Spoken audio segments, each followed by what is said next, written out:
Ito yung kalamansi Diyos, 1 tablespoon. Lagyan natin ng asin, pampalasa, at paminta, durog, black pepper, imikos-mikos, lagyan ng mayonnaise. Depende sa inyo kung gaano karami at kung gaano kasarap sa panglasa nyo. Ini mayonnaise pwede gamitin.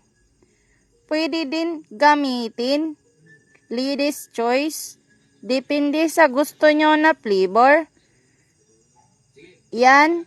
Tapos, imikos-mikos. Mikos-mikusin lang. Yan. Mikos-mikusin. Ang ating cucumber salad, mayroong corn, egg, onion, kamatis, at nilagyan din ng century tuna. At siyempre, cucumber. Di man yan matawag cucumber salad kung walang cucumber. Tapos, mikos-mikos lang.